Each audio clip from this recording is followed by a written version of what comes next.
อาจจะสายเกินไป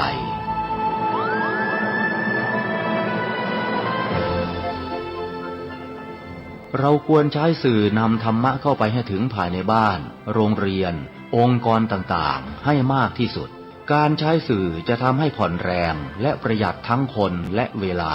เทศนาผ่านสื่อเพียงคนเดียวเสมือนเราเนรมิตนักเผยแผ่ได้เป็นหมื่นเป็นแสนนักเผยแผ่นั้นนอกจากอบรมตามหลักสูตรธรรมดาเพื่อให้ได้วุฒิบัตรรับรองแล้วพึงอบรมเรื่องการเทศนาการเขียนการค้นคว้าซึ่งอาจจะเป็นเรื่องเฉพาะตัวแต่ก็สามารถฝึกขึ้นมาได้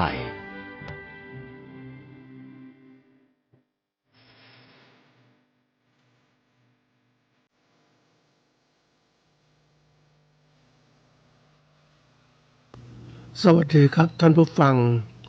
พบกับรายการเกษตรเพื่อชีวิตสำหรับวันนี้เสนอเรื่องฝึกเรียนรู้ตอนที่2ก่อนเข้าสู่รายการก็มีธรรมะมาฝากท่านผู้ฟังหัวข้อจากหนังสือพจนานุกรมพุทธศาสตร์ฉบับประมวลศัพท์เรียบเรียงโดยเทพเวทีประยุทธ์โตมหาจุฬาลงกรณราชวิทยาลัยพิมพ์เผยแพร่ปี2533หัวข้อธรรมะวันนี้คือมระคำว่ามระแปลว่ามลทินหรือแปลว่าเครื่องทำให้มัวหมองเปื้อเปื้อนนะหรือแปลว่ากิเลสดูดสนิมใจนะซึ่งมีอยู่9อย่างคือ 1. โกฏะคือความโกรธ 2. มัคคะคือความลบหลู่คุณท่าน 3. อิสาคือความริษยา 4. มัจฉริยะคือความตนี 5. มายาคือมารยา 6. สาเถยะคือความโอ้อวดหลอกเขา 7. มุสาวาทการพูดเท็จ 8. ปาปิจฉาก็คือความปรารถนาลามก 9. มิจฉาทิฏฐิคือความเห็นผิดอันนี้คือมลทินเครื่องทำหมองที่มลทินอีกตัวหนึ่งก็แปลว่ามลความมัวหมองความไม่บริสุทธิ์เช่นผ้าขาวเมื่อเป็นจุดสีต่างๆก็เรียกว่าผ้ามีมลทินนักบวชผิดศีลก็เรียกได้ว่านักบวชมีมลทินอันนี้ก็ความหมายก็รวมๆแล้วก็คือว่าเครื่องทำให้มัวหมองนะความมัวหมองนะก็แล้วแต่เราจะเลือกระดับไหนซึ่งธรรมะพุทธเจ้านั้นมองได้หลายระดับนะถ้าคนจะมองจริงๆก็ต้องมองให้ครบทั้งหมดแล้วก็พิจารณาดูว่ามันเป็นไงทำให้เป็นมัวหมองทีนี้มันมีสิ่งหนึ่งที่ว่าในฐานะที่เราเป็นพุทธศาสนิกชนคือเป็นผู้นำธรรมะของพระพุทธเจ้ามาใช้ในการดำเนินชีวิตก็ควรที่จะพยายามทำให้มันเขาเรียกว่าบริสุทธิ์ทุกขั้นตอนนะถ้าเราทำผิดพลาดอะไรไปแล้วเนี่ยมันฝังจิตฝังใจเราก็คงมีอยู่เพราะนั้นเขาบอกว่าจงอย่าทำผิดพลาดนะเพราะความผิดพลาดที่เกิดขึ้นมันก็ฝังอยู่ในจิตของเรามันก็ทำให้เรามัวหมองเราจะต้องพยายามทำให้ดีที่สุดแม้นมัวหมองไปก็พยายามทำให้คือมัวหมองมันทำไปแล้วอ่ะท่านผู้ฟังมันแก้ไม่ได้เหมือนกรรมของเรานี่แหละมันแก้ไม่ได้แล้วเพราะมันผ่านไปแล้วหน้าที่ของเราก็คือกรรมมันล้างไม่ได้แต่เราทำปัจจุบันให้ดีให้มากขึ้นเพื่อที่จะให้กรรมดีมันเขาเรียกว่ามันมีมากกว่ากรรมชั่วนั่นแหละกรรมชั่วจึงไม่สามารถจะทำให้เกิดผลได้นะอันนี้คือสิ่งที่เราเป็นผู้ศาสนิกชนต้องพยายามทำในสิ่งเหล่านี้นะก็ฝากไว้เตือนสำหรับผู้ที่เป็นดั่งผ้าขาวเป็นผู้บริสุทธิ์ก็จงอย่าทำอะไรที่มัวหมองหรือเป็นเทาๆหรือไม่ดีไม่งามเรารู้ได้โดยตัวของเราเองถ้าเราเป็นพุทธศาสนิกชนปฏิบัติตามศีลนั่นแหละนะศีลทำแล้วปกติเราทำได้ดีก็ไม่มัวหมองนะครับนะวันนี้เข้าเรื่องของเราก็คือเรื่องของเขาเรียกว่าฝึกเรียนรู้หรือฝึกการเรียนรู้แล้วแต่มาทวนความนิดนึงก็คือคำว่าฝึกนะเป็นคำกริยาเพื่อทำให้เกิดความรู้ความเข้าใจจนเป็นหรือ มีความชำนาญนะทีนี้คำว่าเรียนรู้ก็เป็นคำกริยาเหมือนกันแปลว่าเข้าใจความหมายของสิ่งใดสิ่งหนึ่งโดยประสบการณ์ถ้ารวมความทั้งสองคือฝึกเรียนรู้ก็คือฝึกให้เกิดความรู้ความเข้าใจนะชำนาญในเรื่องการที่เข้าใจสิ่งหนึ่งสิ่งใดสิ่งหนึ่งโดยประสบการณ์นะซึ่งคราวที่แล้วก็เกริ่นไปแล้วส่วนหนึ่งวันนี้จะมาพูดถึงเรื่องของในด้านแนวคิดหรือทฤษฎีนะเพื่อให้ท่านมีความเข้าใจที่ดีขึ้นแล้วก็นำความคิดเหล่านี้ไปใช้ในอนาคตเพราะว่าคนเราเนี่ยมันเหมือนกับว่าเราไม่ค่อยฝึกท่านผู้ฟังเราส่วนใหญ่มักจะเน้นเรียนรู้แล้วก็มันก็เกิดสัญญาคือความจำได้หมายรู้นั่นแหละแล้วก็คิดว่านั่นคือสิ่งที่มันถูกต้องแล้วเข้าใจแล้วจริงๆมันเรียนรู้มันรู้เฉยๆนั่นแหละท่านผู้ฟังแต่ไม่มีประสบการณ์ไม่ได้มีประสบการณ์ความรู้ที่แท้จริงมันก็เกิดเขาเรียกติดสัญญาติดการรู้ที่มีผู้สอนมีผู้ชี้นำเราไม่ต้องลงมือปฏิบัติก็ถือรู้แล้วก็มันก็ตีความว่าเกิดการเข้าใจเกิดการเรียนรู้ต่อเนื่องจริงๆแล้วมันเป็นแค่ทฤษฎีนะเหมือนปริยัตินั่นแหละถ้าไม่ปฏิบัติก็ไม่เกิดผลเพราะนั้นนี้ต้องมาปฏิบัติทีนี้มันมีความสำคัญอย่างไรล่ะในอนาคตเนี่ยโลกของเราเนี่ยมันต้องมีการเขาเรียกมีความรู้รู้ใหม่รู้ต่างๆอย่างมากมายแต่เราจะรู้อย่างไรมันรู้ก็ต้องทำให้มันต่อเนื่องเป็นวัดที่เกิดขึ้นวัตตะนะไม่ใช่วัดธรรมดานะวัดวอแมนากาศตอรอวัดเนี่ยคำมันแปลว่าเนื่องนะทีนี้ในการที่เราจะมีความรู้ที่มากขึ้นเราก็ต้องพยายามที่จะต้องเรียนรู้ไปให้เป็นเหมือนกับว่าเป็นนิสัยของเราเพราะเราเรียนรู้ปกติรู้จากห้องเรียนเราคิดว่าเราเรียนเราเก่งแล้วนะก็ไม่ต้องใช้ไม่ต้องอะไรเราก็ใช้ชีวิตไปเป็นคนปกติแต่เดี๋ยวนี้มันไม่ใช่ท่านผู้ฟังความรู้ที่เรามีอยู่ขนาดนั้นมันก็จะล้าสมัยลงไปเรื่อยๆเรื่อยๆเพราะความรู้ของมนุษย์เนี่ยเป็นความรู้เขาเรียกว่ารู้แค่ผิวเผินที่เขาสอนกันมาเท่านั้นแต่ความรู้จริงๆต้องปฏิบัติอย่างที่เข้าถึงอริยสัจเนี่ยเป็นตัวอย่างนั้นเขาเรียกรู้แท้รู้จริงๆเลยคือปฏิบัติมันเกิดขึ้นมาเพราะนั้นวันนี้วิชาการต่างๆเหมือนกันเราต้องเรียนเรื่องต่อเนื่องจบมาแล้วจากการศึกษาภาคสามัญเราแล้วก็เรียนต่อไปเรื่อยๆอ่านนู่นอ่านนี่ไปให้มันเกิดเขาเรียกเกิดความรู้ที่มากขึ้นแต่นี้มันมีคำหนึ่งที่บอก information technology นะวิชาการเกี่ยวกับเรื่องของการเทคนิคต่างๆมันก็จะมีการเรียนรู้คือการจัดการความรู้ต่างๆที่มันมีอยู่เนี่ยให้มันรู้มากขึ้นรู้จริงๆมันก็เขาเรียกว่าต้องมีการฝึกถ้าเราไม่ฝึกบ่อยๆมันก็เฉื่อยชาไปทีนี้ความหมายของการฝึกเนี่ยส่วนใหญ่มันจะมีซ้อมด้วยฝึกซ้อมก็คือการปฏิบัติซ้ำๆอย่างเป็นระบบเพื่อพัฒนาหรือปรับปรุงทักษะเทคนิคสมรรถนะที่มีอยู่แล้วให้ชำนาญยิ่งขึ้นมักใช้ในเรื่องของการกีฬาดนตรีหรือการแสดงต่างๆอย่างเรื่องเราก็เหมือนกันเราทำเกษตรก็ต้องมีฝึกซ้อมชำนาญแล้วชำนาญจริงไหมนะชำนาญจริงแล้วมันทันไหมทันกับโลกที่เปลี่ยนแปลงไหมจงอย่าลืมว่าเราชำนาญของเราทำอย่างนี้ชำนาญเราก็คิดว่ามันถูกต้องแต่ความจริงอาจจะไม่ถูกต้องก็ได้เพราะชำนาญจริงๆต้องถูกหลักเกณฑ์วิชาการเลยซึ่งมันจบสิ้นนะท่านผู้ฟังแต่ถ้าเราไม่ฝึกไม่เข้าทำไม่ทำมันก็เลยไม่เข้าถึงบางอย่างเนี่ยมันก็ต้องมีการ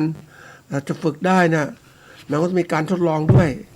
นะไอ้ความหมายการทดลองก็คือกระบวนการทดสอบมนุษยฐานหรือความคิดใหม่ๆภายใต้เงื่อนไขที่ควบคุมได้นะเงื่อนไขที่ควบคุมได้เราก็สังเกตเราเป็นยังไงเราจะปลูกกล้วยอย่างเงี้ยปลูกกล้วยนี่มันก็มีปลูกแบบไหนนะในยุคก่อนๆเวลาเราปลูกกล้วยเนี่ยเรามักจะเอาหน่อกล้วยนะหน่อกล้วยที่มันแตกหน่อเรียกมาปลูกนะเราก็ถือว่านั่นแหละคือ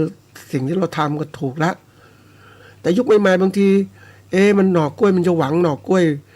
ทีนี้เราต้องการขยายอย่างรวดเร็วเนี่ยเราก็บางทีเราก็เอาต้นกล้วยนั่นแหละที่ยังไม่ได้แตกปลีต่างๆเนี่ยนะยังไม่ถึงขั้นตอนนั้นเราก็เอามาปลูกเลย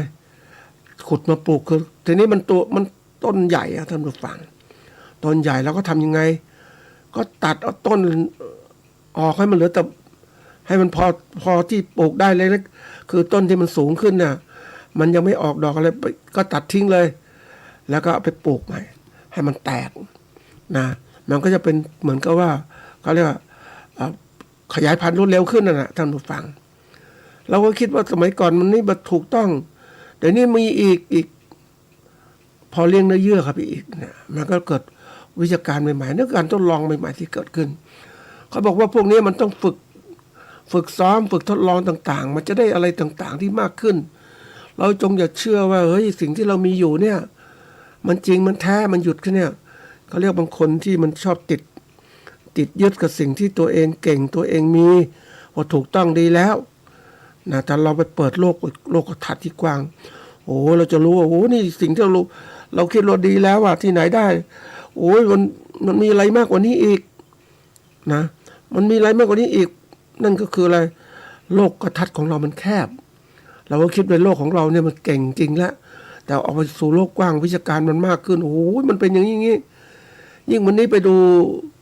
มีโอกาสไปดู YouTube สารคดีใหม่ๆท่านผู้ฟังสารคดีการเกษตรท่านผู้ฟังก็คงหลายคนถ้าไม่เข้าใจก็มันคือไม่เคยสนใจเพราะว่าอะไรไปติดกับละครติดกับข่าวสารพวกข่าวโน่นข่าวนี่สิ่งที่เป็นวิชาการไม่มันรู้สึกอะเวลาพูดวิชาการคนก็ไม่อยากมันไม่สนุกสนานมันโลกอะท่านผู้ฟังวิชาการมุ่งว่าเป็นวิชาการที่เข้าถึงเข้าหาความจริงนั่นแหละพูดวิชาการบางทีเขาบอกว่าเวลาคนพูดนะท่านผู้ฟังพูดตลกบอกฮาหรือพูดสนุกสนานเพลินมันตื่นไปหมดอะตามันตื่นแต่พูดวิชาการพูดอยากจะหลับเพราะว่ามันรู้สึกมันไม่สนใจอะท่านผู้ฟัง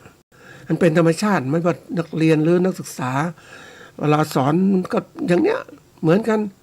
แต่ถ้าไปเรื่องอื่นๆมันสนุกสนานเรื่องของการข่าวสารสังคมเป็นยังไงซุบซิบยังไงมันตื่นไปหมดอ่ะมันชอบท่านผู้ฟังใจมันสนใจแต่วิชาการไม่สนใจ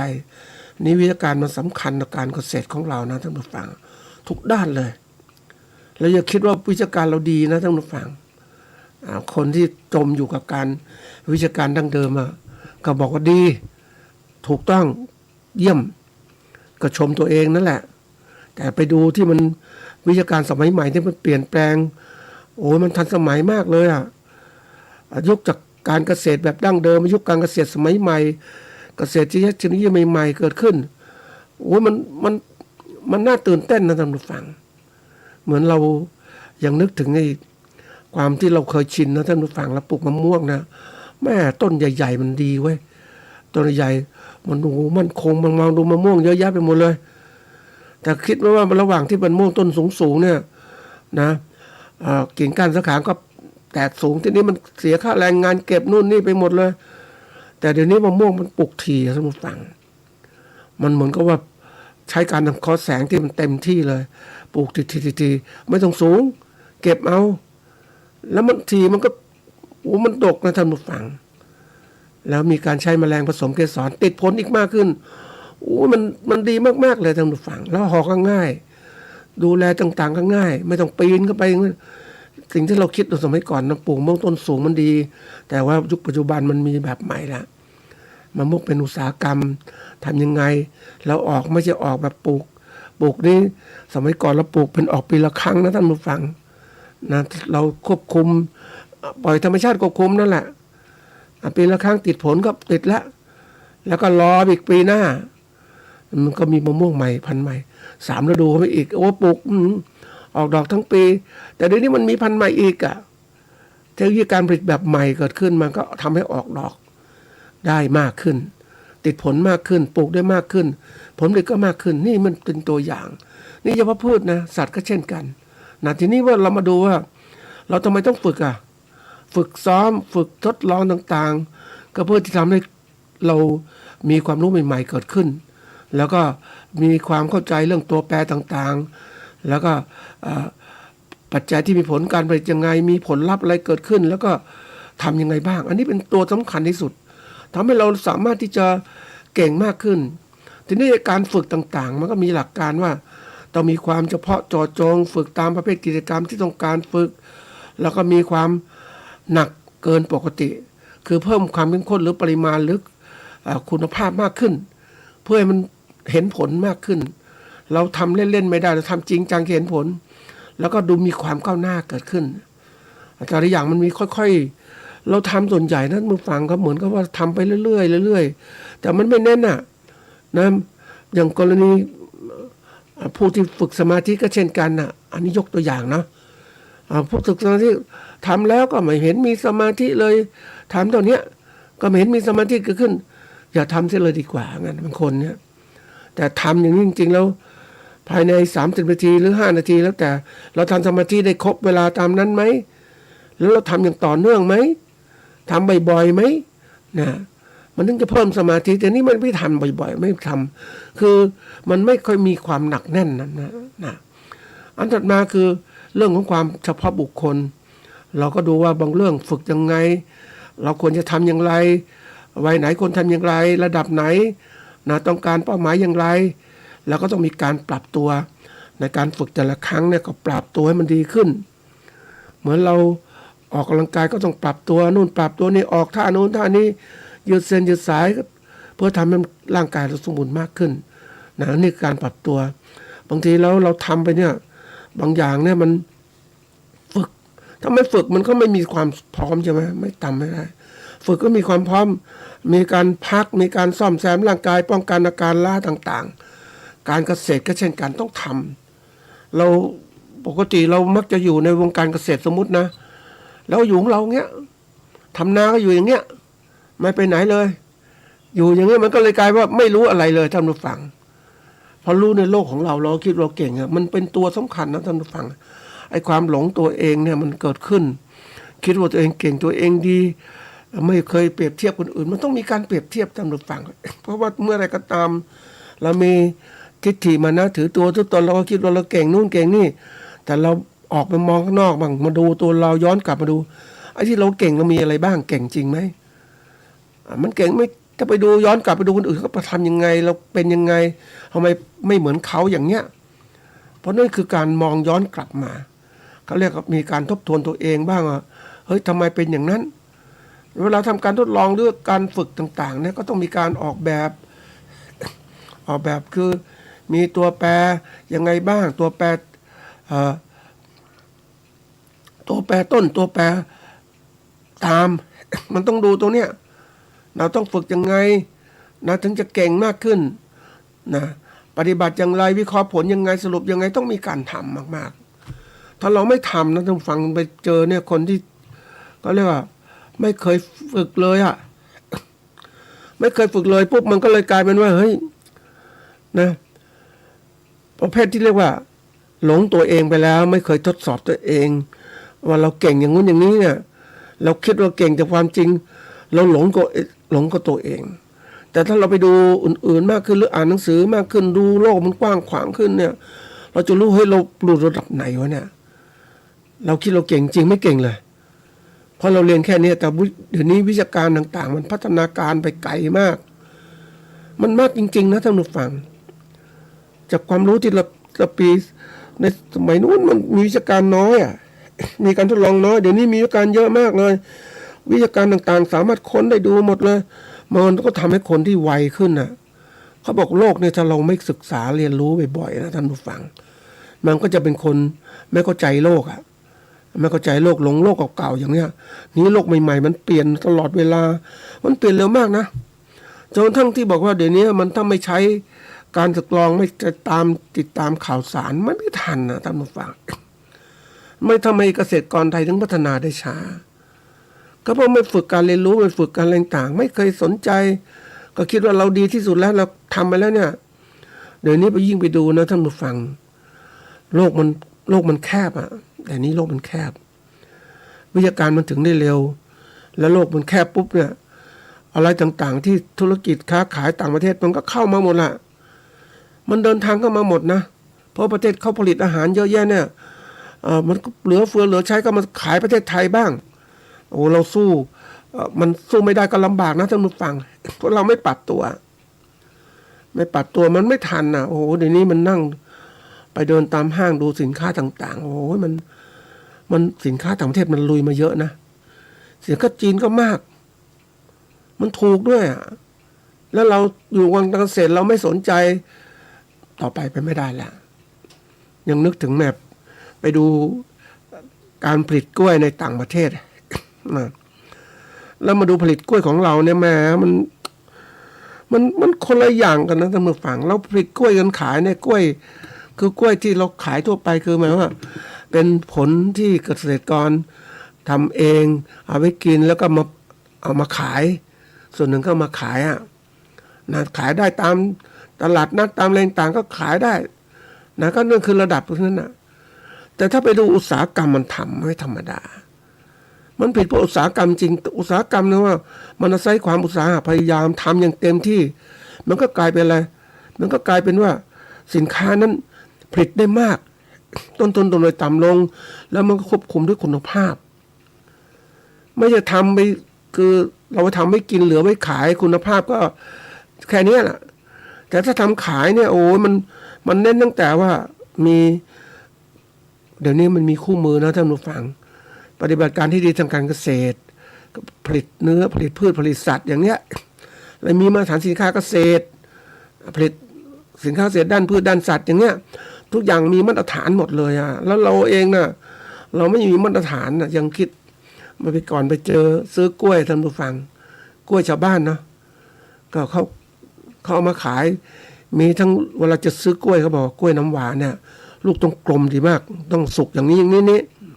แต่ถ้าเราไม่ดูให้เป็นนะกล้วยบางหวีนะนูมันมีมันไม่ลูกมันไม่กลมลูกยังเป็นสันอยู่ไม่แก่มาขายอย่างเงี้ยมะม่วงก็เช่นกันนะมันเหมือนกับว่าอาจจะผลิตมาได้ว่าอยากจะได้เงินอ่อนก็เอามาขายอย่างเนี้ย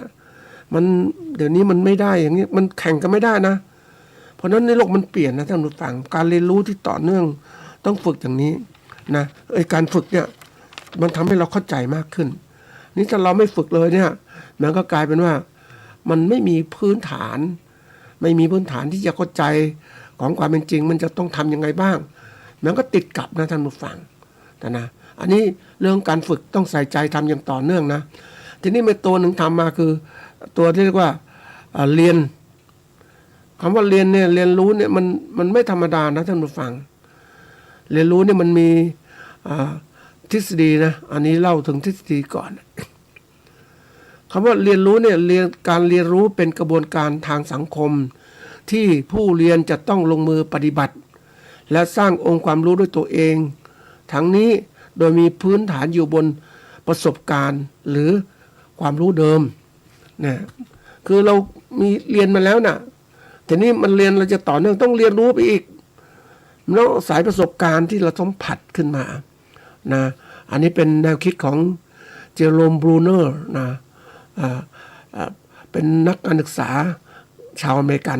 นะจะพูดถึงการเขาเรียกว่าพัฒนาการเรียนรู้ของเด็กเราก็เหมือนเด็กนะท่านผู้ฟังถ้าเราไม่เคยเรียนรู้ต้องเหมือนกับเด็กนะเราก็ฝึกการเรียนรู้ของเราว่าเฮ้ยมันเป็นยังไงนะก็บอกว่ามันมี3ขั้นตอนแรกเนี่ยเขาเรียกว่าเขาบอกว่าเป็นการใช้ก็บอกเด็กจะมีการพัฒนาทางสติปัญญาโดยใช้การกระทำเป็นการเรียนรู้หรือเรียกว่าinactive mode เด็กจะใช้กระทำผัดจับต้องนู่นจับต้องนี่นะก็เริ่มเรียนรู้นี่เหมือนกันเราเรียนรู้ประสบการณ์ตรงนี้นี่ขั้นตอนที่1ขั้นตอนที่2เนี่ยเขาบอกว่าเด็กเนี่ยนะจะสามารถเรียนรู้โดยการใช้ภาพแทนการสัมผัสของจริงนะมันเริ่มเรียนรู้มันจำได้นะว่าสัมผัสแบบนี้รูปแบบนี้อะไรอย่างนี้มันเห็นแล้วจากการสัมผัสมันก็ได้จำภาพเหล่านั้นมาได้เพราะฉะนั้นเด็กจะเกิดการเรียนรู้แบบโดยใช้ภาพแทนการสัมผัสของจริง เราเรียกขั้นตอนนี้ว่า Inconic Mode นะอันนี้เป็นตัวสำคัญและจำภาพแล้วนะเพราะฉะนั้นพวกเราเรียนรู้ต่อไปพวกนี้ก็จะใช้โสตทัศนูสดุอุปกรณ์มาใช้การสอน เช่นบัตรคำภาพนิ่งต่างๆนี่ขั้นตอนที่3แล้วขั้นตอนที่3เนี่ยมันจะเรียกว่าเป็นขั้นตอนที่เรียกว่านะวิธีการเรียนรู้เรียกว่าการใช้การคิดเชิงเหตุผลนะหรือแก้ปัญหาเรียกว่า symbolic mode ก็คือผู้เรียนจะใช้การเรียนได้เมื่อมีความเข้าใจในสิ่งที่เป็นนามธรรมแล้วตอนนี้เป็นนามธรรมแล้วมันลึกเข้าไปละนะเพราะนั้นกระบวนการเนี่ย3ขั้นตอนน่ะคือขั้นตอนที่1ก็ต้องมีการสัมผัสนั่นแหละขั้นตอนที่2ก็เริ่มจินตนาการนะใช้ภาพแทนการสัมผัสตัวที่3ก็คือการที่เรียกว่าเข้าใจนะเข้าใจนามธรรมและเป็นรูปธรรมเป็นเมื่อกี้เป็นรูปธรรมแล้วตอนนี้เป็นนามธรรมเข้าใจทั้งหมดเลยนะเป็นตัวที่สำคัญอันนี้เป็นทฤษฎีของที่ว่าเขาจำตั้งแต่เรื่องของการที่มาสอนเด็กเนี่ยมันก็เริ่มอย่างนี้แหละเพราะนั้นเวลาสอนผู้ใหญ่ก็เช่นกันนะท่านผู้ฟังผู้ใหญ่เนี่ยมันก็มีพื้นฐานในความเป็นเด็กมาเนี่ยเพราะฉะนั้นผู้ใหญ่จะต้องจำได้ต่างๆทั้งหมดว่าเฮ้ยมันเป็นยังไงมันนึกว่าเกิดการเขาเรียกว่าถ้าเราทำการเรียนรู้ได้เนี่ยมันก็ต้องตัวสำคัญที่สุดก็คือต้องฝึกสร้างประสบการณ์ต่างๆให้มากขึ้นไม่ใช่ว่าฟังคนอื่นเขาเล่าอย่างนี้อย่างนี้มันก็เลยกลายเป็นว่าไม่มีโอกาสในการที่จะเรียกว่าเรียนรู้ตัวเองมันก็เลยกลายเป็นว่าจำคนอื่นก็บอกอย่างนี้มันก็เลยกลายเป็นผู้ที่ได้เป็นผู้ที่ทรงความรู้แต่ไม่ทรงความเข้าใจเพราะว่ารู้เดี๋ยวนี้มันมีคนที่พวกนี้เยอะมากนะท่านผู้ฟังรู้หลายสิ่งรู้นู่นรู้นี่รู้ไปหมดเพราะว่าเรียนมาเยอะเรียนจากห้องเรียนต่างๆก็สอนโดยคำว่ารู้เนี่ยโดยอยากจะมี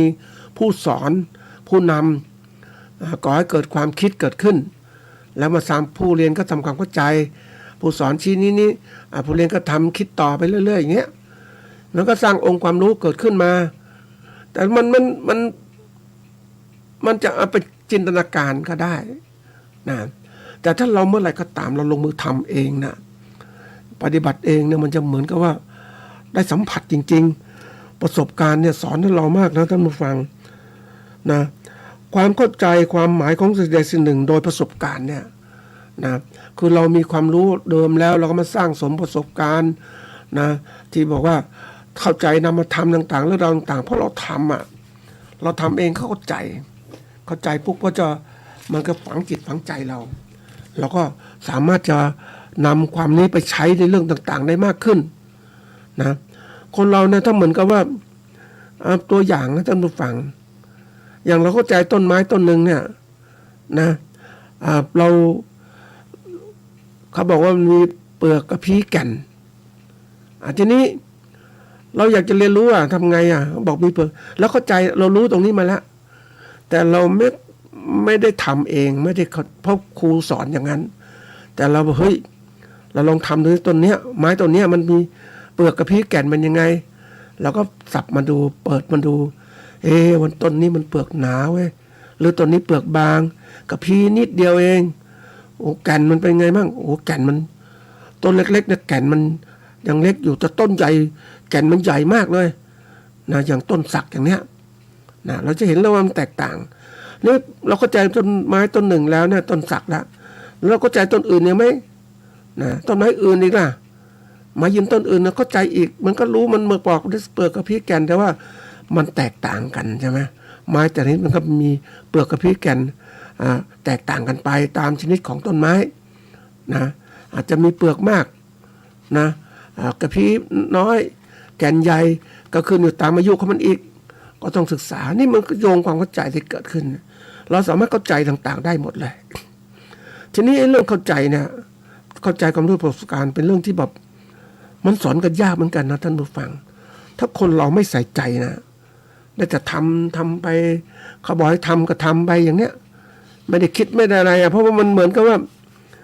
เป็นมนุษย์หุ่นยนต์ท่านผู้ฟังเขาสั่งการได้ก็ทำไปอย่างนั้นนะแต่ไม่เคยคิดมันจะต้องมาทำเองหรือเปล่าเหมือนเราเองท่านผู้ฟังนึกถึงตรงนี้ก็นึกถึงดูภาพยนตร์เรื่องหนึ่งไม่ภาพยนตร์เรื่องของคลิปวิดีโอที่เขาพูดถึงอุตสาหกรรมเกษตรในอเมริกาในประเทศญี่ปุ่นนะเขาก็มีคนคือประเทศเขาพัฒนานะเป็นเกษตรอุตสาหกรรมเนี่ยมันเหมือนกับว่าต้องทำอยู่ขนาดใหญ่มันไม่จะมีเล็กๆเพราะว่าเขาทำเป็นครบวงจรนะท่านผู้ฟังผลิตแล้วก็จำหน่ายด้วยอะไรต่างๆแปรรูปต่างๆหมดเลยทีนี้ในกระบวนการผลิตมันก็เหมือนกับว่ามีทั้งเครื่องจักรเครื่องเก็บเกี่ยวนะทีนี้ถ้าพืชไร่ก็เก็บเกี่ยวด้วยเครื่องจักรได้ทีนี้มาเป็นพืชผักนะโอ้โหท่านผู้ฟังมาใส่แรงงานคนใช่ไหมช่วยกว่าจะคนมันปลูกพืชผักมาแล้วทีนี้จะเก็บเครื่องจักรก็ช่วยมันระไวขึ้นคนก็ต้องทำเพราะว่าตอนเก็บมันขึ้นมามันไม่เหมือนพวกไม้พืชไร่อื่นๆมันเป็นไม้ที่ต้องมีความบางต้องเก็บอย่างพิถีพิถันทีนี้ต้องอาศัยแรงงานคนก็ช่วยเก็บช่วยอะไรต่างๆแล้วก็เอามาเลี้ยงคนก็มาถึงกระบวนการนะมาจากสมมุติพืชผักอย่างเงี้ยเก็บมาปุ๊บเนี่ยพวกกะหล่ำปีอย่างเนี้ยนะกะหล่ำปีก็ต้องจัดอย่างนี้นะแล้วก็ตัดใบออกกรีบต่างๆทั้งหมดเลยแล้วเหลือลูกมาล้างน้ำสะอาดที่คนบรรจุปุ๊บเรียงลังบรรจุก็จะขายแพ็คเกจต่างๆขายทีนี้คนที่เล่าตรงนี้ก็คือว่าอยากให้เห็นว่าคนงานก็คือคนงานนะคนงานก็มีหน้าที่ทำอย่างเนี้ยแต่ละแผนกก็ทำอย่างเนี้ยก็เห็นเฉพาะส่วนใช่ไหมท่านผู้ฟังเขามีความเรียนรู้ทำงานเฉพาะเรื่องของเขาที่เขาทำรับผิดชอบความรู้ที่เกิดขึ้นจากประสบการณ์เขาทำแค่นั้นเขาก็จ่ายแค่นั้นทีนี้ระดับของผู้บริหารที่มากขึ้นผู้บริหารมันจะเข้าใจทั้งหมดเลยเพราะต้องทำแต่ละแผนกแล้วเนี่ยตั้งแต่ลองปลูกมาอะไรต่างๆมาเก็บเกี่ยวมาคัดแยกแล้วก็บรรจุพันธุ์มาทำการตลาดนู่นนี่หมดเลยเนี่ยมันจะมีความเข้าใจที่ครบวงจรใช่ไหมแต่คนงานก็ยังเป็นคนงานทำแค่ชำนาญต่อความเข้าใจทีนี้ที่ยกมาให้ท่านผู้ฟังเข้าใจคือ2ระดับของคนงานกับระดับเจ้าของผู้ประกอบการธุรกิจเนี่ยเริ่มมีความเข้าใจแตกต่างกันนะคนงานเข้าใจละเอียดเรื่องหนึ่งแต่เจ้าของธุรกิจเนี่ยเข้าใจละเอียดระดับหนึ่งในเรื่องบางเรื่อง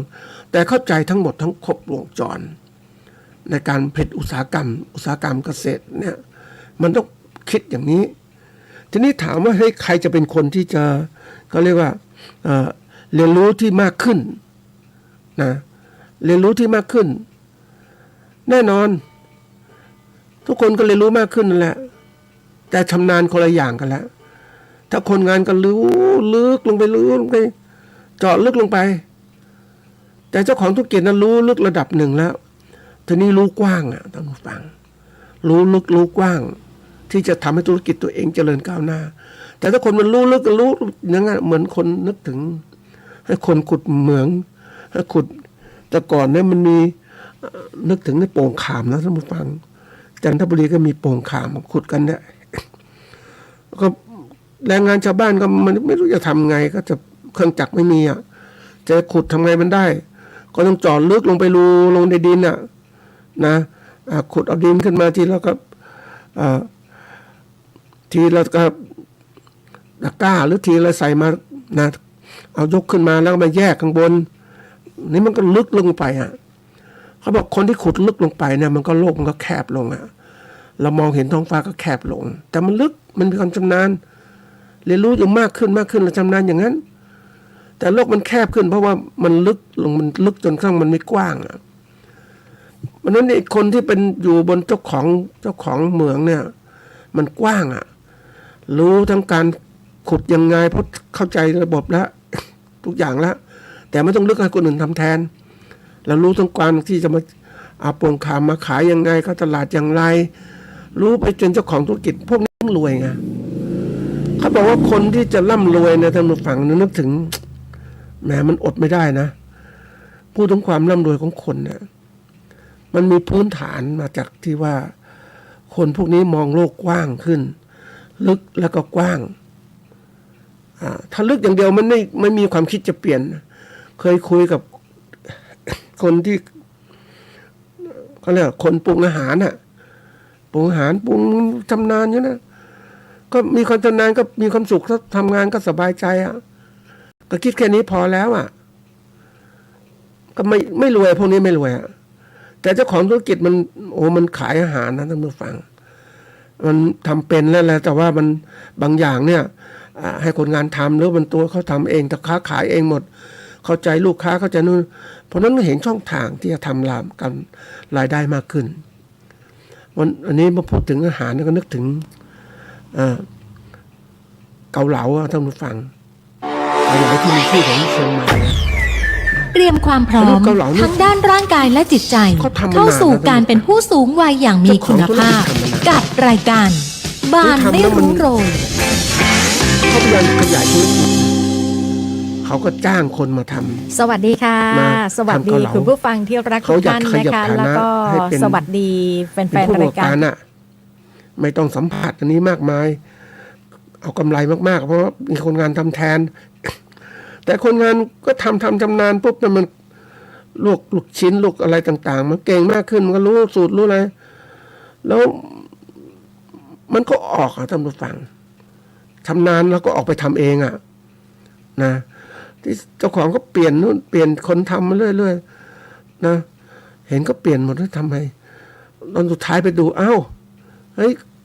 กูยังทำเองเหรอก็ทำเองสิคนงานก็ออกมันไม่รู้จะทำยังไงสิ่งเหล่านี้มันเป็นเรื่องการผลิตอาหารต้องทำอย่างพิถีพิถันแล้วเราจะจ้างคนมาเนี่ยมันก็ออกแบบเดิมอีกกันนั้นก็ต้องทำเราเองนะเป็นผู้ประกอบการธุรกิจอาหารด้วยตัวเองทีนี้มันตัวเองท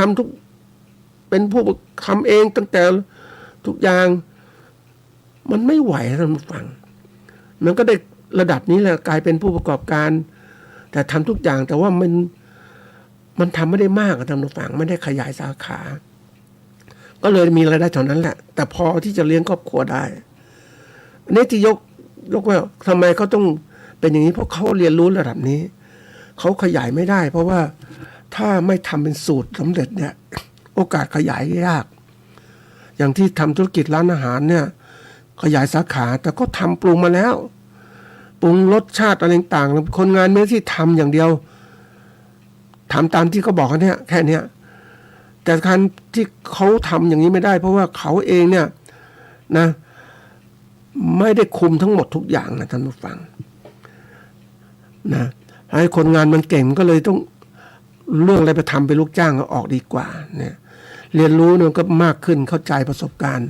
แต่เจ้าของธุรกิจต้องเรียนรู้ให้ไวขึ้นในการคุมธุรกิจอย่างไรขยายธุรกิจอย่างไรเพราะว่าถ้าเราไม่ทำแบบนี้มันก็ทำเองทุกอย่างมันก็ไม่รวยท่านผู้ฟังเพราะข้อจำกัดตรงไหนรู้ไหมตรงที่ตัวเรานั่นแหละตนเองนั่นแหละไม่สามารถทำทุกอย่างได้หรอกจงเลือกทำสิ่งที่ตัวเองชำนาญนะ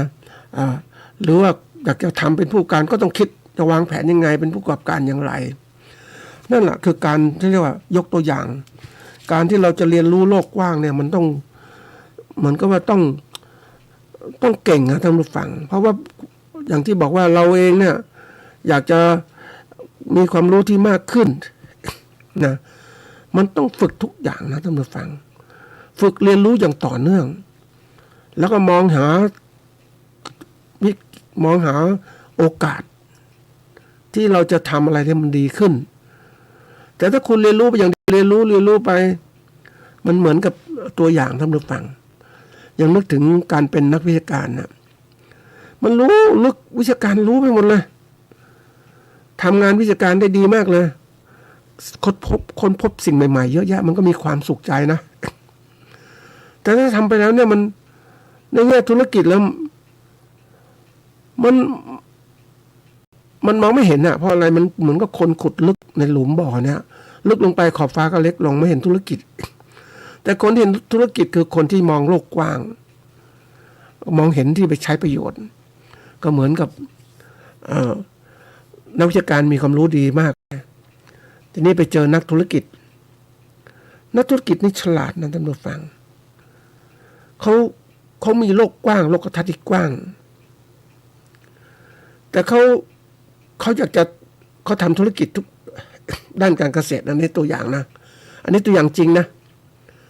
เขาทำประกอบการธุรกิจเกษตรแต่ทีนี้เข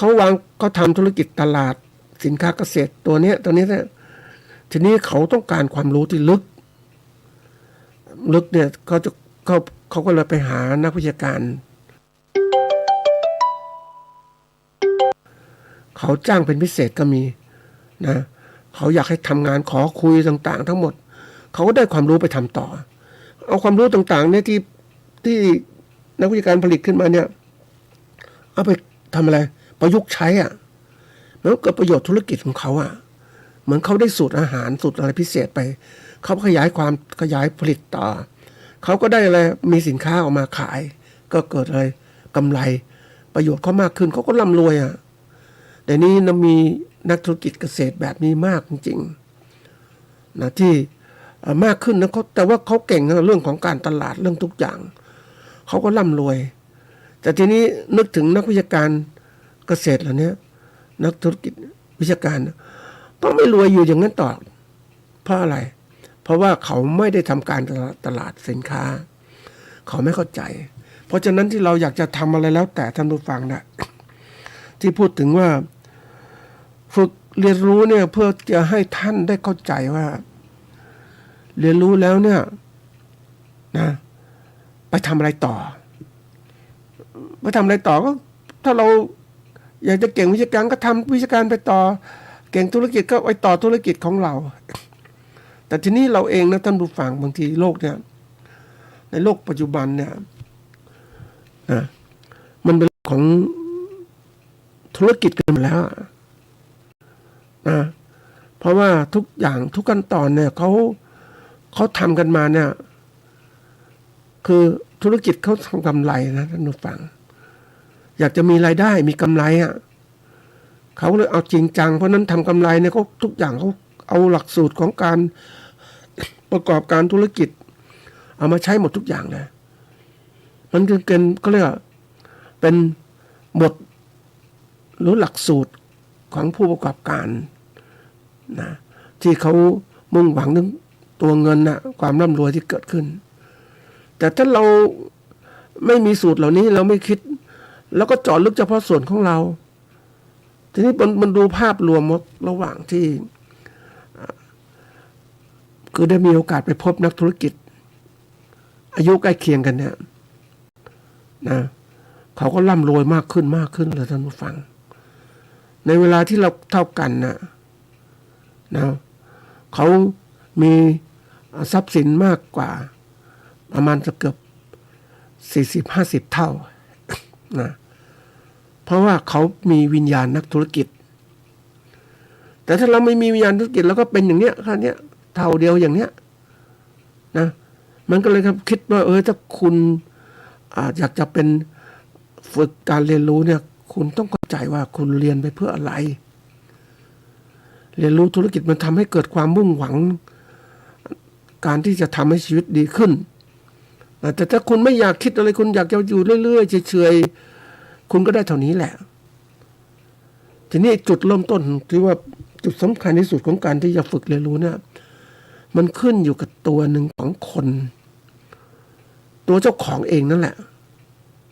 ที่ทำไมเขาเจ้าของบางคนมีเป็นนักธุรกิจร่ำรวยเจ้าของบางคนเจ้าของชีวิตตัวเองก็อยู่ธรรมดาก็เพราะตัวสำคัญที่สุดคือนะตัวเองมองเห็นตัวเองเป็นอย่างไรนะมองตัวเองเป็นอย่างไรอยากจะมีความสำเร็จในชีวิตอย่างไรนะคือคนที่ไม่สำเร็จชีวิตไม่อยากเรียนรู้ต่างๆก็เพราะว่าแค่นี้ก็พอแล้วนะบางคนคิดแค่นี้ แต่ถ้าเป็นนักธุรกิจมีโอกาสสัมพันธ์กับเขาโอ้ไม่ธรรมดาเลยท่านผู้ฟังมองทุกอย่างเป็นธุรกิจต้องมีรายได้ทั้งนี้นี่มันคุ้มค่าการลงทุนไหมอะไรไหมโอ้มันคิดไปมากจริงๆนะมันก็ต้องทำธุรกิจโอ้โหมันผมบอกทำไมเขาสำเร็จอย่างนี้เพราะเขาคิดมองโลกเนี่ยไม่ธรรมดาเลยมองโลกที่เป็นธุรกิจมันจะมีความมุ่งมั่นในการที่จะเรียนรู้อะไรต่อเนื่องไปหมดเลยสังเกตเห็นคนที่เขาอย่างคนเป็นนักวิชาการเนี่ยก็มีความคิดเจาะลึกวิชาการด้านที่เขาสนใจลึกเข้าไปนะอย่างนักธุรกิจเนี่ยจะเจาะลึกวิชาการระดับหนึ่งเพราะเจาะไม่มีเวลาเจาะลึกเขาก็เจาะว่าจะวิชาการนี้ต้องการอะไรตามต่ออย่างไรแต่เขาจะมีมองโลกของว่าการผลิตการตลาดการเปลี่ยนแปลงของโลกเป็นอย่างไรเขามีวิสัยทัศน์ที่ดีมากท่านผู้ฟังไอ้ตัวนี้สำคัญมากเลยมันตัวที่ทำให้คนเนี่ยเขาแบบจากคนธรรมดาเป็นนักธุรกิจอ่ะมันต้องมีวิสัยทัศน์อย่างนี้แต่ถ้าเราไม่มีวิสัยทัศน์อย่างนี้มองไปเรื่อยๆหลายคนเนี่ยทำไมเขาไม่ฝึกการเรียนรู้ก็ความหนึ่งที่ก็บอกว่า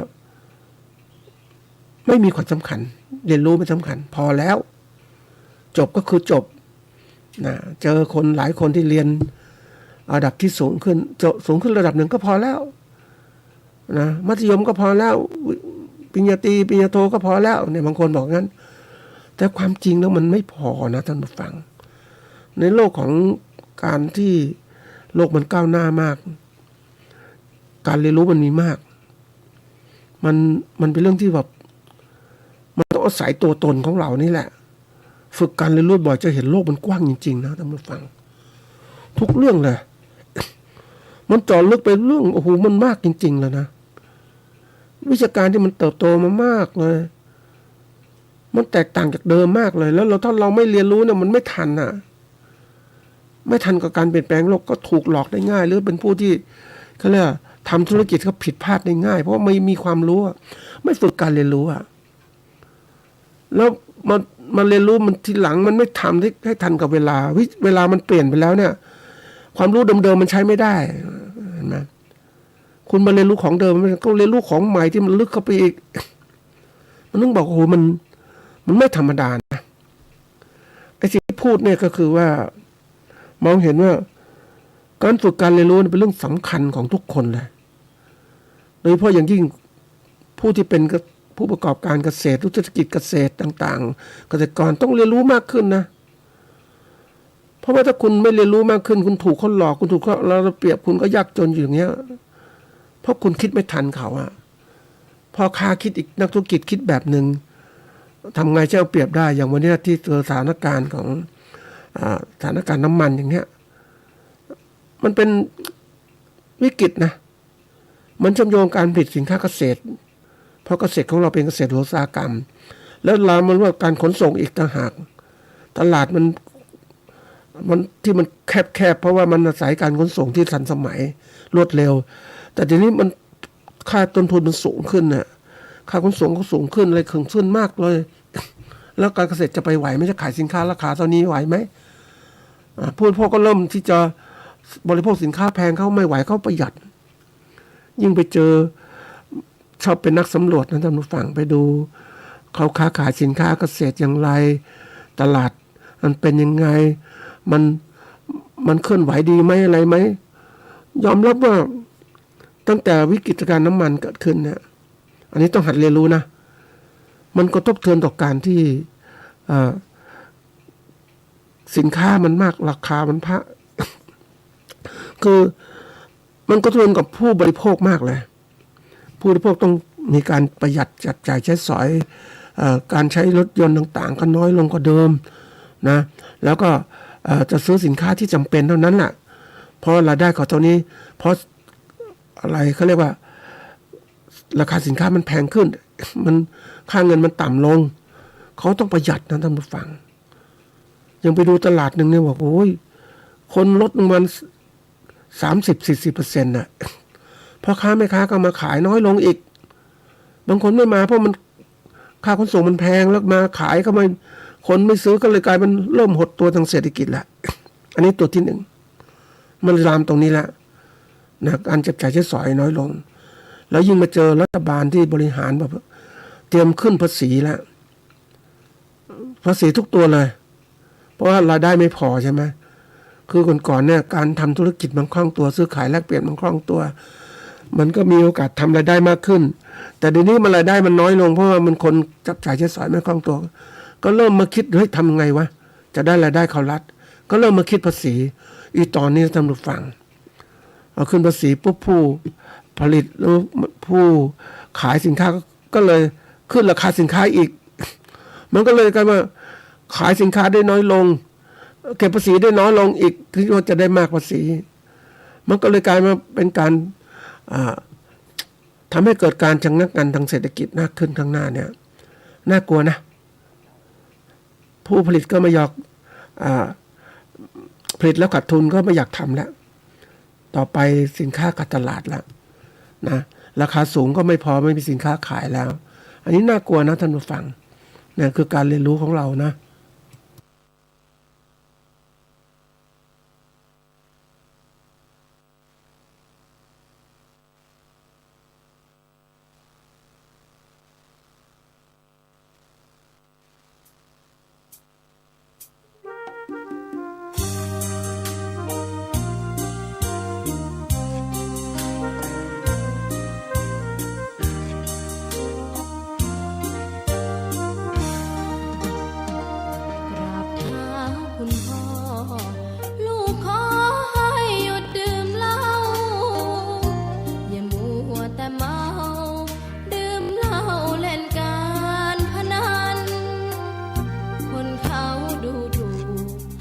ว่าพ่อขี้เกียจทำงานชาวบ้านรังเกียจเดียฉันต่างประจานคุณพ่อสิ้นดี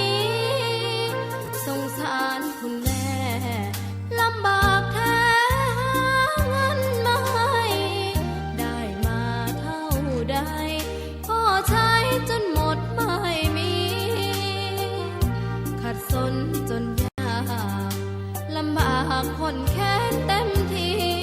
อนาคตของลูกริบหรี่ความหวังที่มีมืดมน